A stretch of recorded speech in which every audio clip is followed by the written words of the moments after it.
Dale a tu cuerpo alegría, Macarena, Macarena.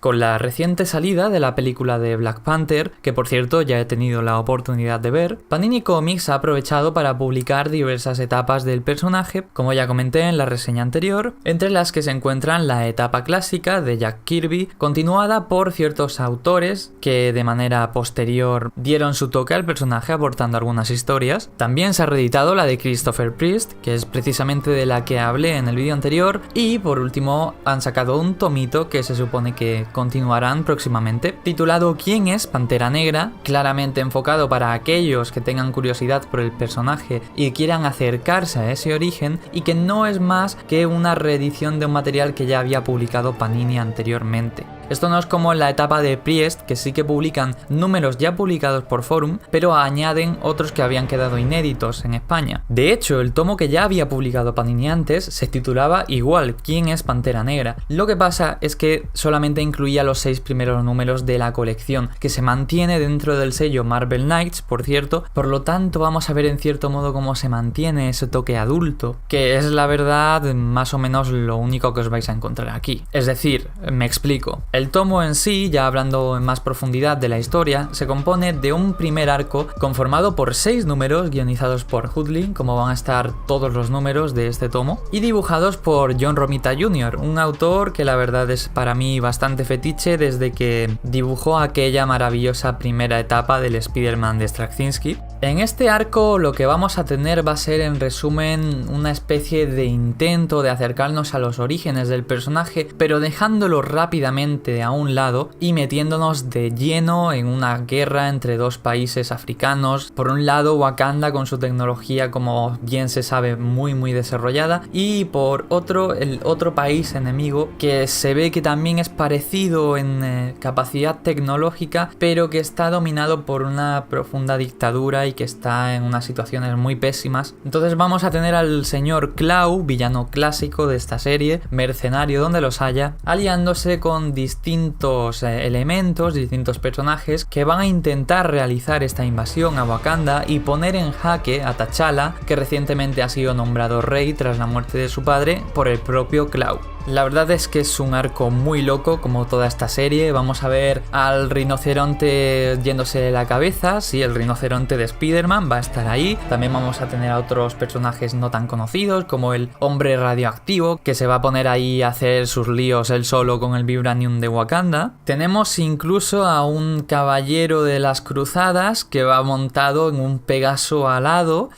y equipado con una armadura y una espada que supuestamente son místicas, pero que en realidad son de una tecnología muy avanzadas, y por eso le otorgan los poderes que cree tener por la gracia de Dios. En medio de todo esto vamos a tener a Estados Unidos, que va a intentar ayudar a sus aliados wakandianos enviando una especie de zombies mecanizados que son antiguos soldados de su ejército que murieron en combate, no se comunicaron sus muertes a las familias y los convirtieron en soldados que respondieran sin rechistar y que fueran súper eficientes, y que eso va a desembocar en todo un lío en los siguientes números. En general toda la serie va a ser así, digna de ponerte al lado del guionista y preguntarle qué se estaba tomando al guionizarla. Y esto no es del todo malo, porque hay series que son una bizarrada absoluta y son una auténtica gozada, pero este no es el caso. Ni siquiera los dibujos de mi apreciado John Romita Jr., que tiene gente a la que le gusta más y gente a la que le gusta menos, pero para mí, como ya digo, es fetiche, son capaces de salvar estos 6 números en mi opinión. Sí, es verdad que si solo quieres entretenerte y pasar un buen rato, bueno, pueden servir, no son excesivamente malos y más o menos dan el pego. Pero el problema viene cuando nos enfrentamos al resto de números que nos quedan en este tochal de 400 páginas. Tras estos 6 primeros números dedicados a ilustrar esta guerra, John Romita Jr. deja la serie y aparece otro dibujante, el señor Scott Eaton,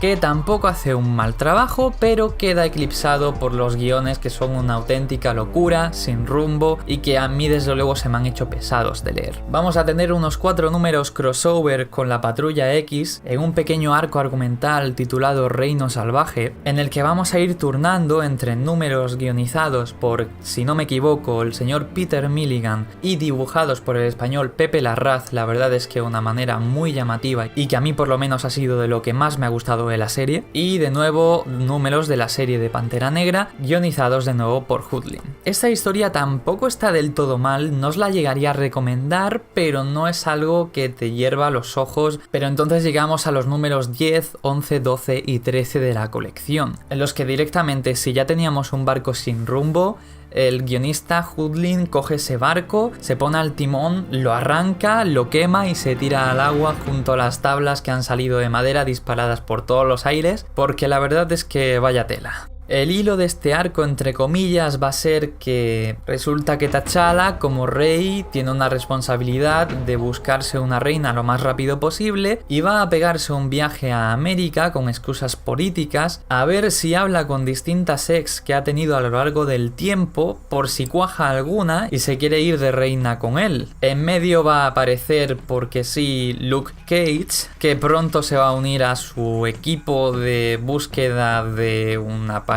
para ser reina, y juntos van a viajar a México a ayudar a las víctimas de un desastre natural que ha dejado a muchas zonas del país en una situación muy mala, lo cual no está mal, es un buen tema que tratar desde luego. El problema llega cuando nada más aterrizar en la zona a la que han ido a ayudar, se nos introduce la amenaza de un ejército de vampiros que, aprovechando la aparente debilidad del país ante esos desastres naturales, va a intentar crear un ejército de vampiros con el que invadir el mundo. Porque ese es el nivel al que llegamos en el argumento de esta serie. Como no, va a aparecer Blade, van a aparecer otros personajes no tan característicos del universo Marvel, y van a ser unos cuantos números de rebanar cabezas y partir cuerpos por la mitad, sin nada más importante que comentar. Y si bien los primeros números del tomo podían ser medio aceptables, es que al final ya el nivel se va por los suelos completamente, y de verdad que no os puedo recomendar un tomo así.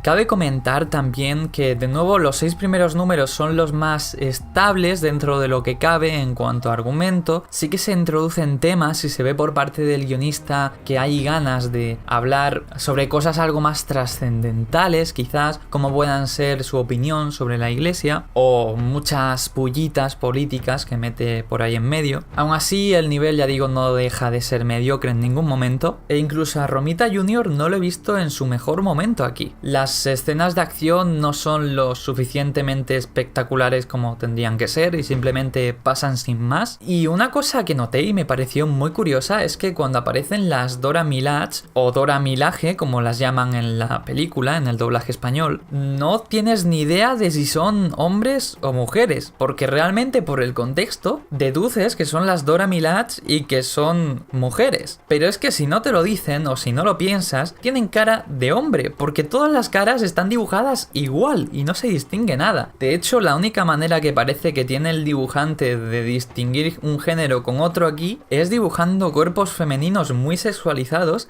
y pelo muy largo para decir, mira, es que no tiene cara de mujer, pero que es mujer, ¿vale? Y así todo el rato. Algo que comentar también, comparándolo un poco con la película, por ejemplo, es que la película consigue algo que ningún cómic que yo he leído hasta la fecha de Pantera Negra consigue, y es generar la tensión en el espectador de que el protagonista está en un peligro real, porque la verdad es que como siempre va por ahí como chuleándose y diciendo que es el mejor de todos y que no hay ningún problema y que va a salir de todas las situaciones sin ningún problema, y lo hace una y otra vez, nunca nos llegamos a creer que esté en peligro real y la tensión se acaba destruyendo completamente en las historias. En cambio, en la película sí que consiguen eso, y por una parte quitan un poco ese comportamiento chulesco que tiene Pantera Negra en todo momento, pero sobre todo lo que consigue es que no se esté mofando él mismo sobre el peligro que le acecha todo el tiempo, diciendo que da igual lo que le echen encima, que no le va a pasar nada. No solo se muestra que está en peligro real, sino que se le hace reaccionar ante ese peligro para que parezca que él él realmente siente que es real. Y eso, como digo, es algo que sigue sin verse en este tomo de Pantera Negra. Y lo dicho, una etapa bastante mediocre, los números finales son para olvidar, y si tenéis que elegir una de las 3 reediciones que ha sacado Panini recientemente para conocer al personaje, yo os recomendaría sin ninguna duda la de Christopher Priest, basándome en que os va a enseñar más sobre el origen del personaje, os va a enseñar más sobre Wakanda, está mejor estructurada, tiene un mejor dibujo, en todos los aspectos que os podáis imaginar me va a parecer mejor en general, y de hecho la otra opción que quedaría sería la etapa clásica de Jack Kirby y otros autores, que sin haberla leído personalmente, las opiniones que he escuchado de ella son bastante buenas, pero ya os digo que es cómic clásico, y el cómic clásico, si no estáis acostumbrados a él, si no lo habéis catado ya un poco con personajes que os gusten mucho y habéis dicho, bueno, en sí la estructura del cómic se nota más antigua, se nota una narrativa menos actualizada, pero aún así lo puedo tragar perfectamente, si no habéis hecho eso ya,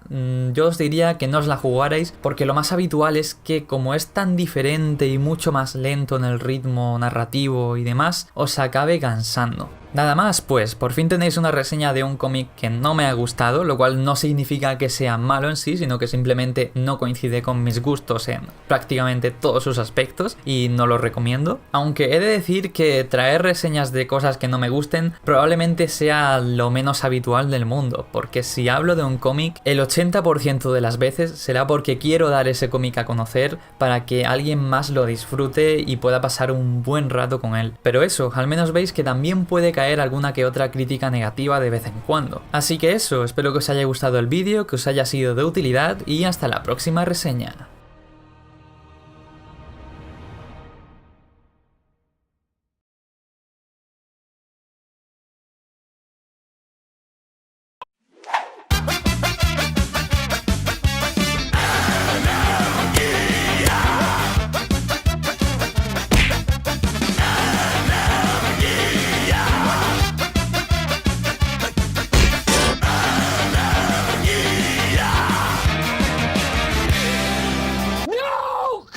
No! God, please, no! No! No!